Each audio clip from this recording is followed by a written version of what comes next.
पावसाळी अधिवेशनाचा 6वा दिवस आहे आणि ह्या संपूर्ण महाराष्ट्रात वेगवेगळ्या राजकारणाने आता सगळंच गणित तापलेलं पाहायला मिळतं आणि या सगळ्यांवर प्रत्येक वेळी भाजपची भूमिका आणि भाजपची बाजू मांडणारे आमदार प्रवीण दरेकर सर आपल्या सोबत आहेत.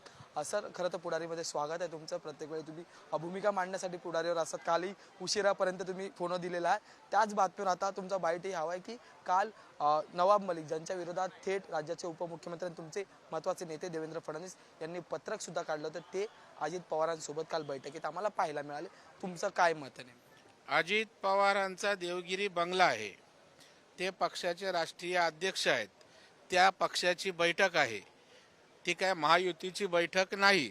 त्याच्यामुळे त्यांच्या बैठकीला कुणाला बोलवावं हा अजितदादांनी त्यांच्या पक्षाचा अधिकार आहे.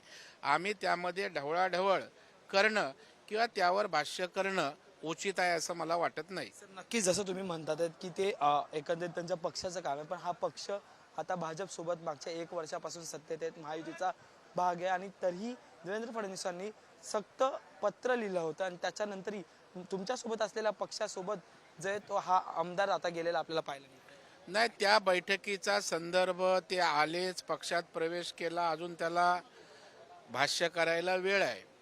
आणि देवेंद्र फडणवीस साहेबांनी पत्राच्या संदर्भात काय माघार घेतल्याची भूमिका आहे का, किंवा आमच्या एखाद्या नेत्यांनी प्रवक्त्यांनी आता आमचं पत्र त्या ठिकाणी लागू नाही किंवा ते चुकीचं आहे असं म्हटलंय का? मला वाटतं अगोदरच प्रीमॅच्युअर्ड अशा प्रकारचं ओपिनियन होईल. पहिलं त्यांचं काय होतंय बघूया. आज तरी हा त्यांच्या पक्षापुरता विषय आहे. ज्या वेळेला महायुती म्हणून विषय येईल त्यावेळेला याच्यावर आपल्याला बोलता येईल. सर आणखी एक महत्त्वाचा प्रश्न होता की ज्यावेळेस तुम्ही विरोधी पक्ष नेता होतात, संपूर्ण महाराष्ट्र प्रवीण दरेकरांनी पिंजून काढला होता. प्रत्येक पाड्यावर तांड्यावर आणि शेतकऱ्याच्या बांधात प्रवीण दरेकर पोचलेले. सांगलीमधून एक धक्कादायक प्रकार समोर आलाय. गरोदर महिलांना जो पोषण आहार दिला जातो त्याच्यात मृत साप याची बॉडी म्हणजे मृत मेलेला साप मिळालेला. याआधी नागपुरात एक प्रकरण घडलं, त्याच्यात मृत चिमणी पाहायला मिळाली. तेही पोषण आहार जो 0 ते 3 वर्षापर्यंतच्या लोकांना दिला जातो किंवा गरोदर महिलांना सरकारतर्फे दिला जातो. मी विरोधी पक्ष नेत्या असताना ज्या संवेदनशीलतेनं काम करत होतो ती संवेदनशीलता आजही आहे. आजच माझा विशेष उल्लेख याच आपण जो विषय बोलताय त्याच्यावर होता. दुर्दैवानं तो त्या ठिकाणी आज लागू शकला नाही, परंतु उद्या त्या विषयावर मी बोलणार आहे. मी जरी सरकारी पक्षाचा आमदार असलो, गटनेता असलो, तरी अशा गोष्टी त्या ठिकाणी होता कामा नये. होणाऱ्या जबाबदार लोकांवर कारवाई करावी, ठेकेदारावर कारवाई करावी आणि मुलांच्या विद्यार्थ्यांचं त्या ठिकाणी आरोग्य नीट राहील या संदर्भात दक्षता घेऊन भूमिका घेण्यास शासनाला भाग पाडू. सर तुम्ही आता नुकतेच येताना सुनील प्रभू यांच्याशी चर्चा करत होता. सुनील प्रभू असं म्हणतात की महायुतीतले अनेक आमदार त्यांच्या सोबत आहेत. जयंत पाटील दावा करतात की माझ्या संपर्कात 11 आमदार आहेत, त्याच्यामुळेच आम्ही 3रा उमेदवार दिलेला आहे. कसं बघतात या सगळ्या एकंदरीत दाव्यांकडे तुम्ही आणि तुमच्या संपर्कात मग काही आहेत? सुनील प्रभू बोलतात 25 संपर्कात आहेत, जयंत पाटलांच्या 11 आहेत. मला वाटतं 288 विधानसभेचा आकडा आता 300च्या वर जाईल. मला वाटतं ह्या सगळ्या बोगस बातम्या आहेत. आता मी उद्या बोलेल माझ्याकडे 32 आमदार आहेत. काय अर्थ आहे का? कोण चेक करतंय का?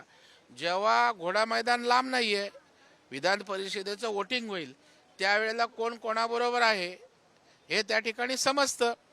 आणि आमचे देवेंद्र फडणवीस साहेब काय मास्टर आहेत प्रेफरन्शियल वोटिंगमध्ये. हे 5वा उमेदवार गेल्या वेळेला आमचं 0 मतदान असताना निवडून आला होता. त्याच्यामुळे आम्हाला तर आमचे 5 उमेदवार निवडून येणं आणि आमच्या घटक पक्ष महायुतीचे 4 निवडून येणं कुठल्याच प्रकारची अडचण वाटत नाही. तेवढं मतदान आमच्याकडे आहे. सर एक शेवटचा प्रश्न आहे मुंबईच्या संदर्भातला. मुंबई क्रिकेट असोसिएशनच्या आता अध्यक्षपदाची निवडणूक होणार आहे आणि त्यासाठी तुमच्या समोर असलेले किंवा तुमचे विरोधक असलेले काँग्रेसचे प्रदेश अध्यक्ष नाना पटोले हे नामांकन भरणारे अशी चर्चा जी आहे ती सुरू झाली. त्यांनी नुकतीच मतदार यादीत त्यांची नाव ते जॉईन झालेले, त्या क्लबला जॉईन झालेले आहेत, पण आता अध्यक्षपदासाठी सुद्धा ते उभे राहणार आहेत अशी सुद्धा माहिती समोर आली. नाना पटोले या देशाचे नागरिक आहेत. कायद्यानुसार ते जर त्या क्लबचे सभासद असतील तर त्यांना निवडणूक लढवण्याचा अधिकार आहे. परंतु निवडणूक जिंकण्याचा अधिकार ज्याच्याकडे मेजॉरिटी असेल त्याच्याकडे आहे. आता नाना पटोलेंना कधीपासून त्यांनी क्रिकेटमध्ये लक्ष घातलं? बोलतात माझा लहानपणापासून छंद आहे. हा लहानपणाचा छंद आहे ना. मग पाहूया आपण काय होतं त्यांच्या छंदाचं ते. पण या क्रिकेटमध्ये नेमकी बॅटिंग कोणाची होणार आणि बॉलिंग कोणाला लागणार आणि फिल्डिंग वाल्याला बॉल भेटणार की नाही? आता मला बॅट बॉल बॉलिंग फिल्डिंग याविषयी आता मी नेमकं काय बोलू, जो विषय माझा नाही त्या क्लबविषयी किंवा त्या BCA संदर्भात मला माहीत नाही. आता इच्छुक काय कोणी असू शकतं ना, आणि राजकीय दृष्ट्या नेता असतो त्याला वाटतं BCA वर अध्यक्ष व्हावं म्हणून. धन्यवाद सर आमच्याशी बोलण्यासाठी. तर हे होते प्रवीण दरेकर, जे प्रत्येक वेळी भाजपची बाजू मांडताना आपल्याला पाहायला मिळतात. पण आज त्यांनी नाना पाटोलेंवर सुद्धा बोलताना भाष्य केलेलं आपल्याला पाहायला मिळतं.